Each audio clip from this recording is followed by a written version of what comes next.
Good morning, Internet. It's Friday, it's the 23rd of August, and it's another absolutely fantastic summer's day. I kid you not. Should we have a look? Before we do anything else, should we have a look? I've got to do this. My weather reports one day may be famous. I doubt that very much though, but look at this, eh? Look at this, the 23rd of August. The height of the summer season, eh? And just look at the state of it. Rain. It started raining yesterday afternoon, and well, you can see yourself, can't you? Hey, it's not exactly what you call let's jump on the bike and go out for a ride weather. Oops. But there you go. Now, okay. Apart from the rain, let me just turn this round and get this back in the right position. Now, you'll probably notice if you watched the video that I did the other day, I was rather croaky. I still am a bit croaky, but thankfully this horrible, nasty virusy thing is actually leaving me. But it's passed on to the wife now. I shouldn't laugh. I'm not laughing, honestly. No, she's poor old thing. She's on 3 weeks holiday, right? And she's absolutely terrible. Well, she's not terrible, but the virus is terrible. Oh God, digging myself a big hole here. Anyway, so yeah. But today's video, apart from just saying hi because I can't go out on the bike, and I think it's important to keep in touch. Today's video is, it could end up to be quite a sad day in a way, although it's self-inflicted sadness. So when I was out the other day, I was talking about that I was going to put the Transalp up for sale, and so I did. And to be honest, it's late in the season, it's been awful weather. So I wasn't expecting, to be honest with you, a huge response, if any, to be fair. But as I said in the video, it's not a be-all, end-all. It's not, I've got to sell this bike. There was no particular rush. And the reason that I'm selling it, because the Transalp has been with me now for nearly, I tell you what, let's do it honourable, shall we? While I'm talking about the old girl, should we swing it round? Yeah, like that, because it is an absolutely beautiful machine. I don't care who says what, you know. Highly underestimated as well. So, what was I saying? Yeah. The reason, I mean, I know every nut and bolt in this machine. I really do. From the day that I saved her from being totally abused by some guy who just dumped it at the top of his garden under some old tin sheets, and it was a mess. It was an absolute mess. And I restored her, and she as far as I'm concerned, this bike is a dream. Absolutely runs beautiful. And so a lot of people might say, well, why are you selling it? And that's a damn good question. Why am I selling it? Well, I bought it nearly 18 years ago now, with the full intention of doing a trip to Africa, and what better bike could you do it on than this, why not? But over the years, circumstances change, health changes, and above all, we get older. I wish we didn't, but we do. So you sort of have to look at it in a practical way now and say, well, having a dream is all well and good, and I think having dreams are really important, but there comes a time then you have to sort of say, well, probably this dream, or in this particular case, my dream of a big African tour probably isn't going to happen. In fact, it's not going to happen.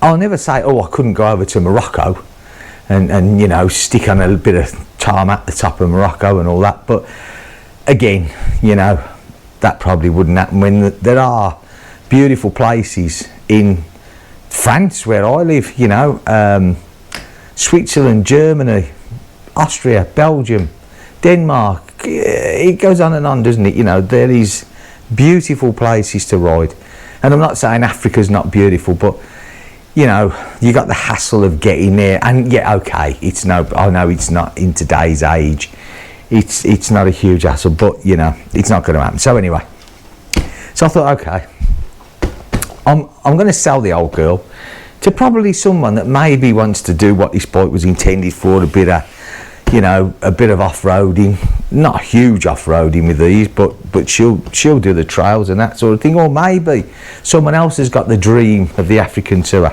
Anyway, so I put it up, and within a few hours I had an inquiry about her, and this guy come down and, you know, asking me, I mean, I did a full detailed, you know, of what has been done to this bike. I mean, this year alone, if you remember, she's had the rear wheel bearing changed, she's had a new clutch put in, hard plates, soft plates, or metal or fibre, whichever way you want to say it. She's had the clutch springs replaced. What else have I done to her this year? She's had the CDIs replaced. Last year she had the bobbins, the coils, the leads, the caps, synchronised the carbs this year. I mean, come on, it just goes on, doesn't it? It's endless what this bike has had done to her, and you know, she's a beautiful bike. So am I going to miss her? Of course I am. So this guy, anyways, he was asking all this, and we was chatting away, and then he said to me, he said, I don't know if you remember me, he said, but I'm the guy who bought your Suzuki off you. Now, this is like 3 years ago now. I sold this Suzuki, and he came around and he looked at it, and he had it there and then on the spot. And I always remember him saying to me at the time that, you know, because I came out, and it's the same with this, everything wrote down what I've done for its service and bits and pieces. And I always remember him saying to me, oh, you know, this is, you know, really excessive what you've done to it. But he said to me the other day, he said, you know what, he said, I can see now why. He said, no, I remember what you said to me, that you only get out of a machine what you put into a machine. And he said, that's so true. He said, that Suzuki never missed a beat. Absolutely brilliant. And it was an absolutely purred, beautiful bike. And he said, you know, he said, so when I saw that you were selling this, and I think he wants this more as an investment than a sort of get on and, you know, off on his adventures, but that's up to him what he does with it. But he said, when I saw it was you selling it, he said, I just didn't hesitate. He said, oh, you know, he said, I know how you look after your bike. So he's coming tonight. He's sort of 99% sure that he's going to have it, he reckons. But of course, anyone can change their mind. But yeah, so it could be ta-ra to the old girl. So I thought, you know what, do a video and just give it a bit of display and a bit of recognition before she goes. And probably a lot of you out there thinking, what stupid old git, you know, getting a bit soft over the bike. But hey, 18 years is a long time to spend together, so yeah. So that's it really. Yeah, it's she could be gone, eh? Which of course then opens up avenues for, you know, what am I going to do? So, you know, it's now I put the little Meteor up for sale as well yesterday, although that I think is going to be a harder one to sell, because I think with the bikes like the Meteor, you either love them or hate them. There's no in between, is there? It's not the sort of bike that you think to yourself, oh, you know what, maybe I'd fancy one of them, maybe I don't. I think, you know, it's got to fall in the realms of, yes, I want one of them, or oh God, I hate one of them. So I think that could be a little bit more difficult to sell, but we will see, shall we? And I'm still looking at something else that I fancy. I've decided that I'm going to cut it down to two. I am only going to have two bikes.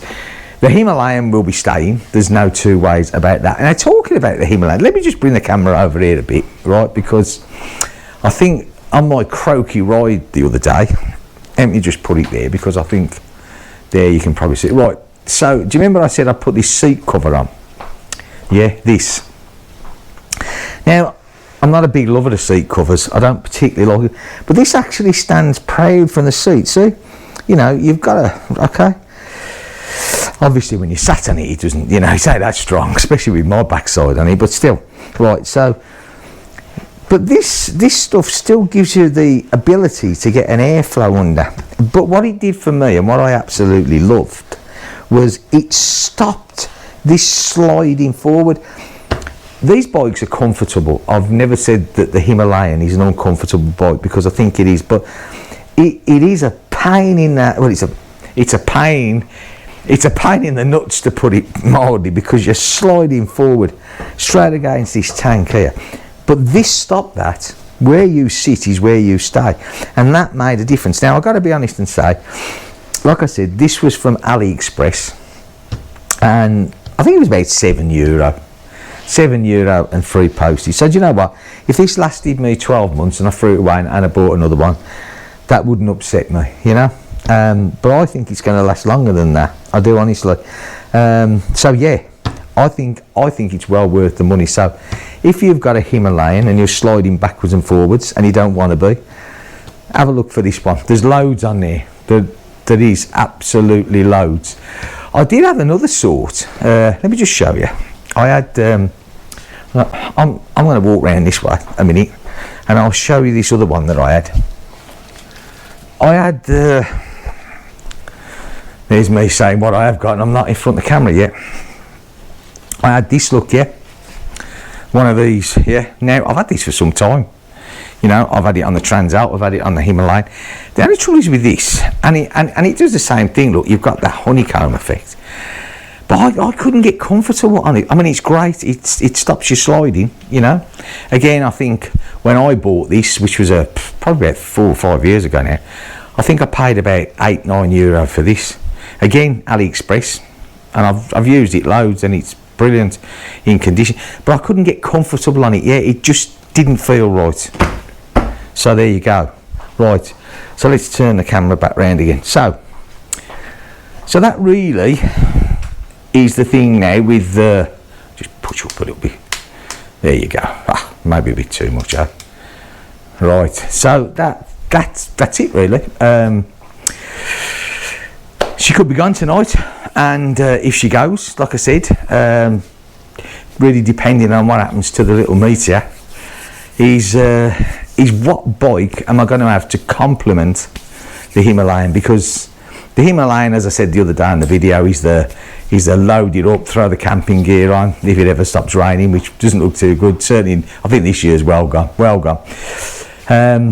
But then I want a bike that I can jump on, and you know, maybe, you know, like I said, if I want to nip up and see a mate here or a mate there, I haven't got many mates, so living in France, because I don't speak the same language as them, so, but you know what I mean. So yeah, so I've got 1 or 2 ideas. Looked at a couple of bikes. Royal Enfield. I've decided I'm going to stick with Royal Enfield. I think they're coming on in leaps and bounds. So yeah, okay. I think that's, I don't know whether you noticed when I was talking, but you probably didn't, but 2 new tyres there, look, on the floor, waiting to be fitted for the wife's car. So I might do a little, because I'll fit them, so I might do a little video on that, should you have missed the first one. These will be easier because they're smaller. So that's it. So like I said, the next video I might be saying to you, well, the Transalp's gone, there's a space in the stable, and there you go. Right, okay, thanks for watching this video, thanks for watching all my videos. It's surprising, I'll tell you what's surprising, the number of videos that I've done over the months, you know, on the Himalayan, on the Transalp, which I'll miss working. I will miss working on the Transalp, I will, but still, and on the Meteor, that have been out there for months now, and you know, there seems to be, especially with the Meteor, there seems to be, you know, I've had a lot of people asking me questions over the last couple of weeks, really, you know, especially the one about the tank removal. That seems to be the one, because people are fitting the Fuel X light, so you know, they want to. Now I've never fitted that, so I can't make a comment or say anything about that. I haven't got a clue. I do know that people fit them, and I've heard they make a huge difference. So if you're fitting one, there was a guy Gert that follows me from Denmark. I think it's Denmark. I probably got that wrong, and I apologise if I have, my man. He fitted one.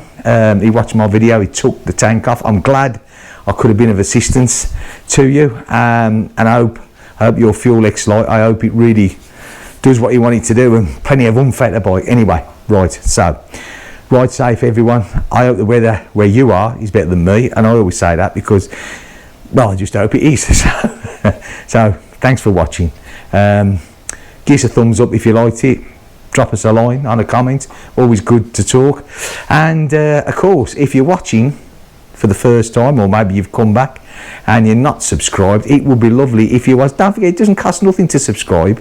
You know, it's just a follow me thing, innit? You know, but it helps my channel, you know, and because everything I do for this channel, I don't get anything off YouTube. I don't want anything off of YouTube, to be honest. And even if you've got, you know, some of these guys that you know, they've got thousands of followers, I'm sure they may be a bit, but it's such a small pen. I do it because I enjoy doing it, you know. And yeah, that's it. So if you're not subscribed, I'd love you to. But right, okay, I'll catch you in the next video. Take care of yourselves. Bye for now.